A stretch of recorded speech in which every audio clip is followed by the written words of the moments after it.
Hello everyone. तो एक बार दोबारा मैं आपका स्वागत करता हूं जेन्युइन एजुकेशन प्लेटफॉर्म पे। तो हम लोग आज लेक्चर नंबर 2 कॉम्प्लेक्स नंबर में है। जैसा कि लेक्चर नंबर 1 कॉम्प्लेक्स नंबर के अंदर मैंने आपको बेसिक जितने भी कॉम्प्लेक्स नंबर से होता है वो मैंने आपको बताया। मैंने बताया कॉन्सेप्ट ऑफ आयोटा क्या होता है। मैंने आपको सिखाया कि क्वाड्रेटिक इक्वेशंस में जब रियल रूट नहीं होते हैं तब रूट्स कैसे होते हैं।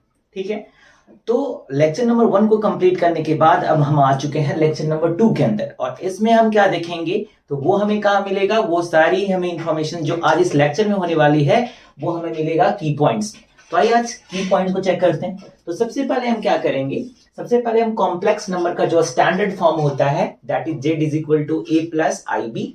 ठीक है, उसके बारे में थोड़ा सा हम अच्छे से उसको डिटेल एनालिसिस करेंगे, उसको समझेंगे तरीके से। उसके बाद हम बात करेंगे कि किसी भी कॉम्प्लेक्स नंबर का रियल पार्ट क्या होता है, इमेजिनरी पार्ट क्या होता है, इसके बारे में हम डिस्कशन करेंगे। उसके बाद हम जानेंगे कि दो कॉम्प्लेक्स नंबर इक्वल कब होंगे, उनकी क्या कंडीशन है कि जिसमें दो कॉम्प्लेक्स नंबर इक्वल हो जाएंगे, ये पॉइंट 2 है। उसके बाद मैं एक बहुत ही सुंदर सा कॉन्सेप्ट यहाँ पे लेकर के आया हूं that is square root of A into square root of B is equal to square root of A into B. ये जो चीज है, ये जो मैथमेटिकल रिलेशन है वो कब वैलिड है कब वैलिड नहीं है, वहां पे हम ए और बी के कंडीशंस के ऊपर बात करेंगे कि ए और बी के ऊपर ऐसी क्या कंडीशंस लगाई जाए जहां पे ये मैथमेटिकल रिलेशन वैलिड है और कहां पे नहीं वैलिड है, उसके बारे में बताऊंगा मैं आपको। उसके बाद हम कुछ चलेंगे आइडेंटिटीज के ऊपर, कॉम्प्लेक्स नंबर में कुछ आइडेंटिटीज होते हैं उसके ऊपर बात करेंगे, वो बिल्कुल अलजेब्रा ही जैसे हैं, like A plus B whole square, A minus B whole square, A plus B whole cube, A minus B whole cube, A square minus B square. तो उस आइडेंटिटी को मैं आपको बेहतर ढंग से समझाऊंगा इसके अंदर। और लास्ट में हम कैसे डिफरेंट डिफरेंट फॉर्म जो होते हैं उसको हम कॉम्प्लेक्स नंबर के फॉर्म में कन्वर्ट कर पाएंगे। तो ये है आज का की पॉइंट्स, बहुत ही बेसिक होने वाला है, आपकी फाउंडेशंस को बहुत ही स्ट्रांग करेगा कॉम्प्लेक्स नंबर में। तो चलिए तो लेक्चर को स्टार्ट करते हैं। और लेक्चर को स्टार्ट करने से पहले अगर इस चैनल पे नए हैं तो चैनल को सब्सक्राइब और लाइक करना बिल्कुल ही ना भूलें। तो चलिए स्टार्ट करते हैं अपने इस क्लास को। तो सबसे पहले मैं आज बात करने वाला हूं कॉम्प्लेक्स नंबर के स्टैंडर्ड फॉर्म की। जैसा आपको पता है कि कोई भी कॉम्प्लेक्स नंबर होता है उसको बेसिकली हम इस तरीके से फॉर्म देते हैं a प्लस आई बी। ठीक है, ये कोई जो z है वो कॉम्प्लेक्स नंबर के सेट को रिप्रेजेंट करता है और उसको हम लिखते हैं a प्लस आई बी लिखते हैं। ठीक है, ये कॉम्प्लेक्स नंबर का स्टैंडर्ड फॉर्म। किसी भी नंबर को कॉम्प्लेक्स नंबर में कन्वर्ट करना है तो आपको वैसा फॉर्मेट देना पड़ेगा। ठीक है, जैसे अगर एग्जाम्पल के तौर पे मैं आपको बात करूं तो यहां पे लिखा हुआ है 3 प्लस 5y, ये कॉम्प्लेक्स नंबर है। देखिए 3 प्लस 5y, मतलब कि कोई भी जो कॉम्प्लेक्स नंबर होता है वो दो पार्ट से मिलकर बने होते हैं, वो दो अलग अलग नंबर के हेल्प से मिलकर बने होते हैं। तो जैसा मैं आपको बताऊं यहाँ पे, तो ये क्या है, ये एक रियल नंबर है। ठीक है, ये क्या है, एक रियल नंबर है। और ये जो आप देख रहे हैं 5y, ये क्या है, एक इमेजिनरी नंबर है। ठीक है, जिसके साथ i लगा होता है वो इमेजिनरी नंबर होता है। 5i 6i मैंने कल ही आपको बताया था इमेजिनरी नंबर क्या होता है, जैसे कि जो bi के फॉर्म में होते हैं, जहां i क्या होता है, i को तो आपको पता ही होगा, iota that is square root of -1, ये। ठीक है, वो इमेजिनरी नंबर है। ये जो i है वो क्या है, एक इमेजिनरी नंबर है। ठीक है, और जितने भी इमेजिनरी नंबर होते हैं वो इस फॉर्म में होंगे। ऑलराइट, वो bi के फॉर्म में होते हैं। ये हमने कल देख रखा था लेक्चर में। रियल नंबर और इमेजिनरी नंबर को कंबाइन करने से जो नंबर बनता है उसको हम बोलते हैं कॉम्प्लेक्स नंबर। और हर एक कॉम्प्लेक्स नंबर को a प्लस आई बी के फॉर्म में हम रिप्रेजेंट कर सकते हैं। तो ये था। अब यहाँ हमारा कॉन्सेप्ट ये है कि हर एक कॉम्प्लेक्स नंबर में कुछ रियल पार्ट होता है उसका और कुछ इमेजिनरी पार्ट होता है। तो उस रियल पार्ट और इमेजिनरी पार्ट को हम कैसे लिखते हैं तो आइए बताता हूं। सपोज मान लीजिए कि एग्जाम्पल हमारा ये क्वेश्चन ये है कि z is equal to 3 plus 5y।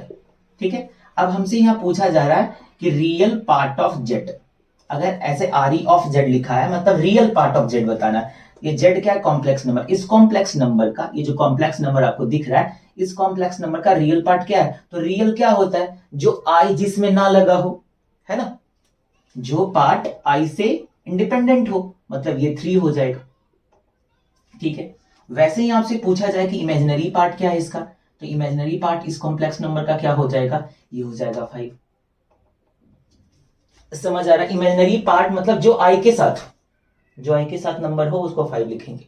ये रियल पार्ट हो गया और ये इमेजिनरी पार्ट हो गया। इमेजिनरी पार्ट में आई नहीं लिखेंगे, आई के साथ में जो भी रियल वैल्यू होगी वो लिखेंगे।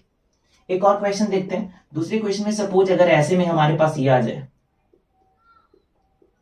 यहां बताना हो कि रियल पार्ट क्या होता है, तो real part of this complex number, या मान लीजिए इसको Z1 देते हैं, ये Z2 कॉम्प्लेक्स नंबर है, तो real part of Z2 complex number क्या हो जाएगा यहाँ पे, ये जो है आई से इंडिपेंडेंट वाला टर्म मतलब -3।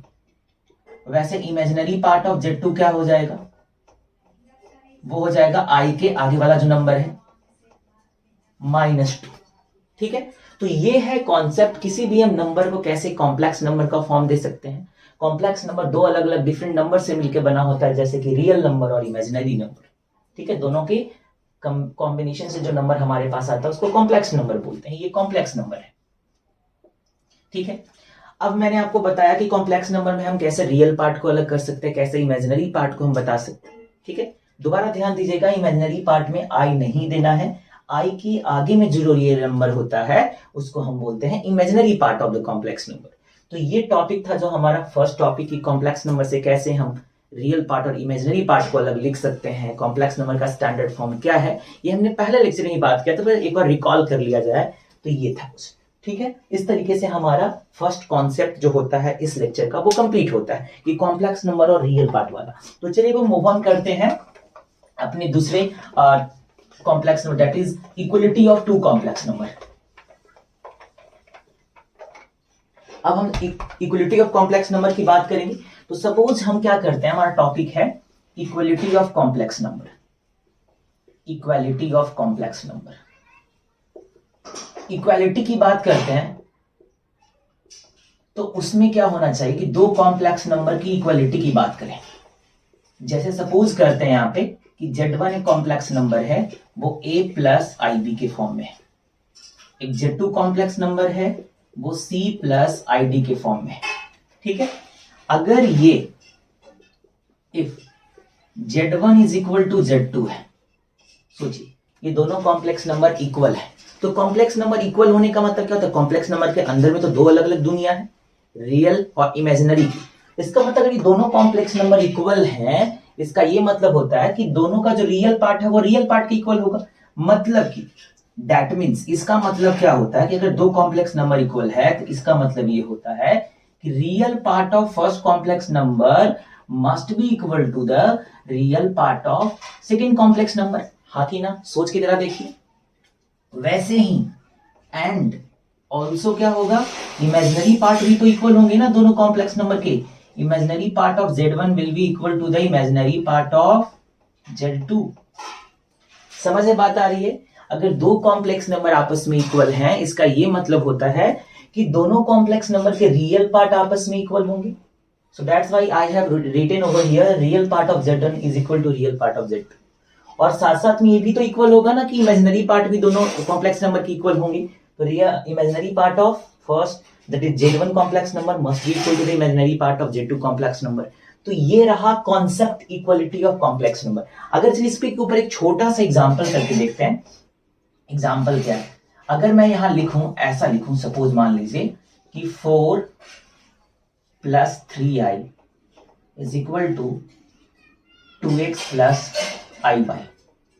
All right, 4 plus 3i is equal to 2x, यहां इफ दिया है, if 4 plus 3i is equal to 2x plus i by where x and y are real number, then find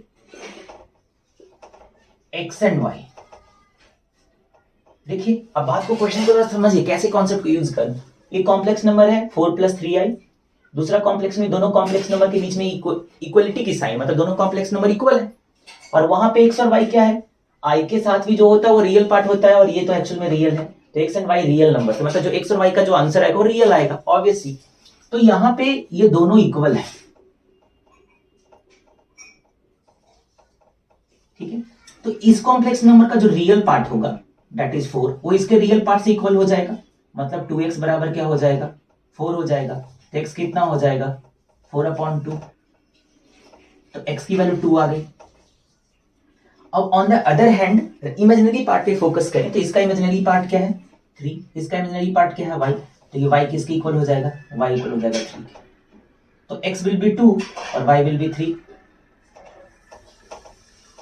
ये हो जाएगा इस क्वेश्चन का सॉल्यूशन। ये बहुत ही बेसिक सा सवाल था इक्वलिटी ऑफ कॉम्प्लेक्स नंबर के ऊपर में। तो ये रहा हमारा टॉपिक नंबर 2 जो इस तरीके से कंप्लीट होता है। जब भी किसी दो कॉम्प्लेक्स नंबर की इक्वल की बात आएगी आपको समझ जाना है कि रियल पार्ट ऑफ दोनों कॉम्प्लेक्स नंबर का इक्वल कर देना है और इमेजिनरी पार्ट भी दोनों कॉम्प्लेक्स नंबर का इक्वल कर देंगे। और कभी कभी यहाँ पे छोटा कैलकुलेशन, कभी कभी यहाँ पे हमें लीनियर इक्वेशन इन और 2 वेरिएबल भी मिल जाएगा तो उनको सिंप्लीफाई करके हम पा सकते हैं, उस चीज को गेट कर लेंगे। तो कॉन्सेप्ट इतना ही था कि रियल पार्ट को रियल पार्ट के इक्वल कर दो और इमेजिनरी पार्ट को इमेजिनरी पार्ट। उसके बाद हमें मैथमेटिकल की कैलकुलेशन को यूज करके, that depends on the question, उसके अंदर कितना कैलकुलेशन रिक्वायर्ड है। ठीक है, तो इस तरीके से इक्वालिटी ऑफ 2 कॉम्प्लेक्स नंबर का जो है कॉन्सेप्ट वो हमारा क्लियर होता है। अब हम आगे बढ़ेंगे। Concept of square root of A into square root of B is equal to square root of A into B. ये चीज क्या है, थोड़ा इस चीज को हम समझते हैं। इस बात को समझना बहुत ही ज्यादा इंपॉर्टेंट है। कभी कभी एग्जाम में क्या होता है, हमारे अगर कॉन्सेप्ट को सिर्फ क्वेश्चंस सॉल्व करना, आंसर्स लाना ही मैथमेटिक्स नहीं है, उसके अंदर की जितनी भी डेप्थ होती है उसको समझने की बहुत ज्यादा जरूरत है। और जहां ये सब इन सब चीजों को समझने में इसके जो छोटे छोटे कॉन्सेप्ट है, जैसे कि कॉम्प्लेक्स नंबर में हम आए हैं तो आयोटा एक बहुत ही इंपॉर्टेंट सा, जैसे कि मैंने लेक्चर नंबर 1 में बताया था, ये बैकबोन है। आयोटा पे अगर कमांड आपका रहेगा तो वो छोटी सी टूल है, उसके जरिए हम आगे जहां तक भी कॉम्प्लेक्स नंबर में जाएंगे वो हमें बहुत ही अच्छे से हेल्प करने वाला है। तो आयोटा को आपको ने तो अच्छे से क्लियर किया ही था लेक्चर नंबर 1 के अंदर में। यहाँ भी कुछ क्वेश्चंस को देखेंगे, आपको रिवीजन कराएंगे। तो चलिए अब हम देखते हैं कॉन्सेप्ट ऑफ या कि ये क्या है, square root of A into square root of B is equal to square root of A into B. ये चीज कब ट्रू है वो मैं बताता हूं। Is valid only if a is greater than 0, b less than 0, a less than 0, b greater than 0 and a greater than 0, b greater than 0। बता समझिए ये सब क्या है, ये सब सारे a greater than 0, b less than 0।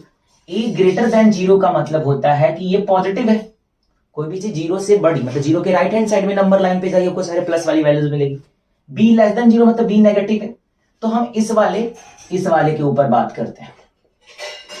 3 condition मैंने आपको बता दी है, ठीक है, और एक 4th कंडीशन है। हाँ, पहले 3 कंडीशन को हम समझते हैं। a ग्रेटर देन 0 और b लेस देन 0। तो एग्जांपल लेते हैं, या case first, a greater than 0, b less than 0। मतलब a की वैल्यू हम कुछ ले लें 2, b की वैल्यू क्या ले लेते हैं -1। आइए तो इसके LHS पार्ट को देखिए जरा ध्यान से, 2 इंटू स्क्वायर रूट ऑफ -1। ठीक है, तो इसको हम क्या लिखेंगे 2 into -1, that is minus of √2, that is what. इसको हम ऐसा लिख सकते हैं ना, सोच के देखो। ठीक है, ये चीज है राइट। अब आइए इसके ऊपर अगर मैं बात करूं, केस 2 के ऊपर बात करता हूं। ठीक है, ये आ जाएगा √2y। अगर इस चीज को मैं ऐसे लिखूंगा तो √2y आ जाएगा। अब इसके राइट हैंड साइड को भी जरा देख लीजिए। राइट हैंड साइड पे अगर हम बात करें तो क्या हो जाएगा, square root of a into B, तो 2 इंटू -1, तो क्या आ जाएगा √2y। ठीक है, दोनों की वैल्यू सेम आ रही है। अब यहाँ पे आप देख लोगे ना, यहाँ पे चीजें क्लियर हो गई ना, √2 इंटू 1। यहाँ पे आप समझो ध्यान से, √2 ही रह जाएगा, स्क्वायर रूट ऑफ -1 क्या हो जाएगा i हो जाएगा। तो इसका आंसर ये आ गया। और इसको इस तरीके से लिखेंगे तो ये भी आएगा। केस अब 2 की बात हम करते हैं। इसके अंदर a less than 0, b greater than 0। तो a की वैल्यू कुछ ले लो -1, b कितना ले लो, ये ले लो 1। ठीक है, तो यहां से अगर इसके LHS को हम समझे तो स्क्वायर रूट ऑफ -1 इंटू 1, तो ये तो i हो जाएगा और ये हो जाएगा 1, तो ये आएगा i। इसके राइट हैंड साइड की अगर हम डिस्कशन करें तो राइट हैंड साइड कितना होना चाहिए, square root of a into B. तो वो हो जाएगा, a की वैल्यू क्या है -1 इंटू 1, तो आ जाएगा अपना i। दोनों पार्ट इक्वल है। मतलब कि केस 3 को आप एनालाइज कर सकते हो, दोनों की पॉजिटिव वैल्यू यहाँ पे रखेंगे, 2 इंटू 2 कुछ भी रख सकते हैं तो एक पॉजिटिव चीजें आएगी। यहाँ पे हमारा LHS RHS इक्वल। बट बात यहाँ समझने वाली मेरी ये है कि क्वेश्चन कुछ इस तरीके का अगर हो, सोचिए, अगर ऐसा दे दिया जाए, इस बात को हम समझेंगे कि हमारे सामने ए और बी पे कुछ ऐसे कंडीशन हो, सपोज है ना, इफ ए लेस देन 0 हो और बी भी लेस देन 0 तो क्या होगा। ठीक है, इसका मतलब अगर ऐसा कुछ कहा जाए कि हाँ ए ले लेते हैं हम माइनस का 1 और बी भी ले लेते हैं माइनस का 1, then what will happen about this relation, क्या ये इक्वल टू रह पाएगा कि नहीं रह पाएगा, है ना। जस्टिफाई, इस चीज को समझते हैं। तो LHS पार्ट को हम यहाँ कंसीडर करते हैं। We will write here square root of A into square root of B, ये हो जाएगा -1 इंटू -1। ठीक है, अब आइए स्क्वायर रूट ऑफ -1 क्या होता है, आयोटा, इंटू ये क्या होता है आयोटा, दैट मीन्स आयोटा का स्क्वायर मतलब कि -1। ठीक है ना, इस चीज को अगर मैंने ऐसा लिया। अब इसके राइट हैंड साइड पे हम बात करते हैं, राइट हैंड साइड है square root of A into B, तो क्या हो जाएगा -1 into -1, it will be of +1 और ये हो जाएगा 1। Now you can see -1 not equal to, तो इससे क्या पता चलता है कि square root of A into square root of B is not equal to square root of A into B if A less than 0 be less than 0। एक बहुत ही important और एक अंडरस्टैंडिंग वाली चीज है जिसको हमेशा हमें ध्यान रखना है कि ये जो चीज है वो वैलिड तभी होगी जब दोनों सिर्फ नेगेटिव ना हो जाए। कोई एक होगा तो चलेगा, दोनों को नेगेटिव नहीं होना चाहिए, तब ये चीजें वैलिड है। तो इस तरीके से ये भी कॉन्सेप्ट हमारा क्लियर होता है। अब हम आगे बढ़ते हैं identities of the complex number group. इस वाले चीजों को मैं आपको उतना डिटेल नहीं, मतलब कुछ अलग सा नहीं है बिल्कुल, मैं आपको समझाता हूं चीजें हैं क्या। आइए इस चीज को अच्छे से समझते हैं। अलजेब्रा सारी चीजें एक ही होती है, सिर्फ क्या ना, मैं हमेशा से बोलता हूँ नजरिया अपना जो होना चाहिए क्वेश्चंस के प्रति वो बहुत अच्छा रखो, तो आपको हर एक चीजें में लिंकेज दिखेगा। मैथ्स ऐसी नहीं कि हर एक टॉपिक बिल्कुल इंडिपेंडेंट होता है ना। अगर हम जैसे कैसे करते हैं कि मैथ्स में अगर हमको 10 चैप्टर्स पढ़ने एक बुक के अंदर, तो बुक में सिस्टमैटिक चीजें सब चैप्टर्स कनेक्टेड होते हैं। फर्स्ट पढ़ोगे तो उससे कॉन्सेप्ट कैरी फॉरवर्ड, सेकंड में होंगे, सेकंड का थर्ड फोर्थ फिफ्थ, इस तरीके से जाते चलता है। ठीक है, हाँ कुछ कुछ चैप्टर्स होते हैं जो इंडिपेंडेंट होते हैं, बाकी से उनका कोई कनेक्शन नहीं होता, बट हमेशा ये चीजें नहीं होती। जैसे कि अगर मैं बात करूं कि अपने को तो पता है ना कि a प्लस बी का होल स्क्वायर क्या होता है, ये तो बचपन से पढ़ते आते हैं, a square minus 2ab plus B square, है कि नहीं है। इस चीज को ऐसे लिख रहे हैं। अब बात जरा ध्यान से सोचिए कि अगर मैं यहाँ पे a को z1 से हटा दूं और b को z2 से हटा दूं, a और b को दो कॉम्प्लेक्स नंबर दे दूं, ठीक है, एक कॉम्प्लेक्स नंबर ये कॉम्प्लेक्स नंबर हो गया, तो इसका क्या लिखेंगे, a को z1 से रिप्लेस करेंगे, z1 का square minus 2 time of z1 into z2 plus z2 का होल स्क्वायर। बात सही है कि नहीं, यही था। अगर माइनस का करना हो तो माइनस का भी कर लेंगे, क्या दिक्कत है। z1 ये प्लस था ना, सॉरी, तो यहां पे प्लस लगाएंगे ना, माइनस वाले में माइनस देते हैं, z1 का square 2 time of z1 into z2 plus z2 का स्क्वायर, वैसे ही हो जाएगा ये। फिर अगर अपने लोग z1 प्लस z2 का होल क्यूब की बात करें तो इसको a प्लस बी के होल क्यूब पे ब्रेक करें, A cube plus B cube plus 3ab into A plus B, ये हो जाएगा। अगर माइनस की बात करें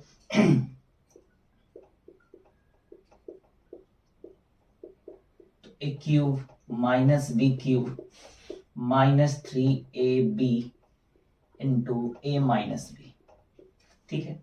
एक फोर्थ की बात करें, z1 square minus z2 square, तो क्या हो जाएगा, z1 plus z2 into z1 minus z2। ये बेसिक से अलजेब्रिक आइडेंटिटीज थे, इसको कॉम्प्लेक्स नंबर से मैंने रिप्लेस किया। इस चीज की यूज कहाँ आएगी, जब बहुत सारे क्या होते हैं ना, हमें कॉम्प्लेक्स नंबर तो a प्लस IB के फॉर्म में होता है, तो करना क्या है, जस्ट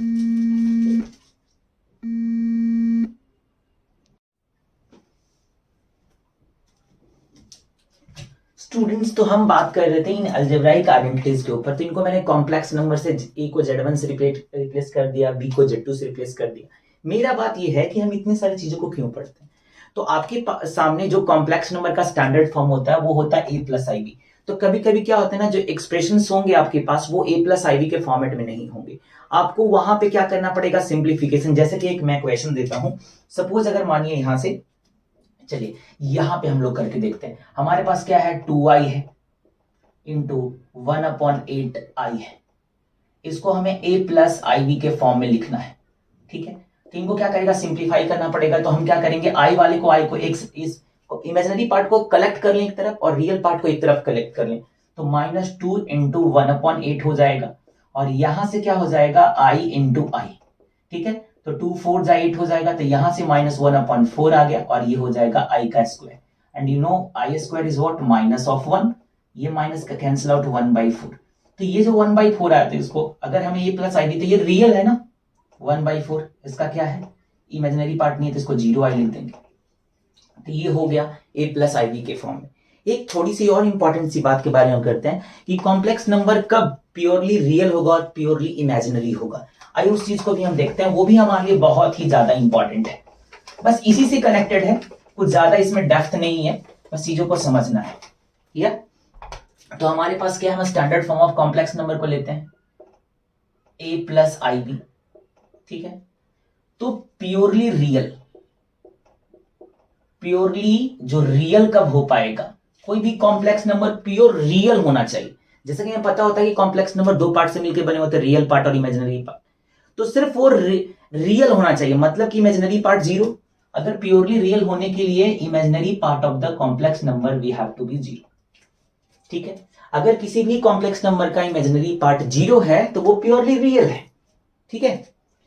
सेकेंड कंडीशन क्या होता है, प्योरली इमेजिनरी कब होगा, किसी भी कोई भी कॉम्प्लेक्स नंबर प्योरली इमेजिनरी कब होगा, सिर्फ इमेजिनरी होना चाहिए, मतलब रियल पार्ट नहीं होना चाहिए।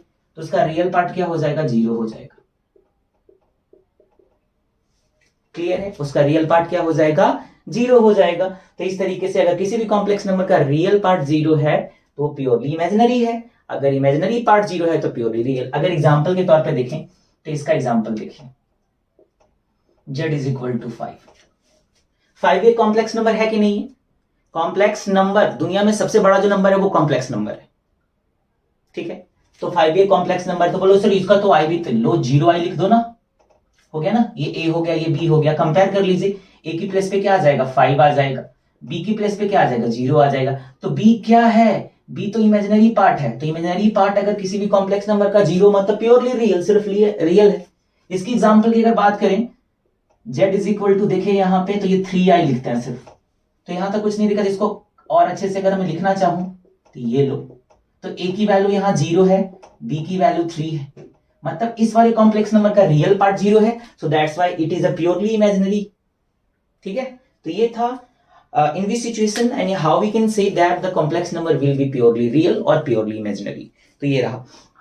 वीडियो को कंप्लीट करने से पहले हम थोड़ा सा आयोटा के पावर्स के बारे में मैं आपको एक बार और रिकॉल करा देना चाहता हूं, वहां पे चीजें हमारे लिए बहुत इजी हो जाएगी। तो उस चीज को देखते हैं। तो सबसे पहले मैं आपको बताता हूं, कल मैंने आपको क्या बताया था, एक नोट आपको करना है कि फॉर एनी इंटीजर, ठीक है, फॉर एनी इंटीजर के कोई इंटीजर हो तो 4k जो होगा इसकी वैल्यू क्या होगी, मतलब अगर कोई हमारे पास i की पावर हो वो 4 के मल्टीपल में हो, तो अगर 4 के पूरे मल्टीपल में तो इसका आंसर क्या आएगा, 1 आएगा।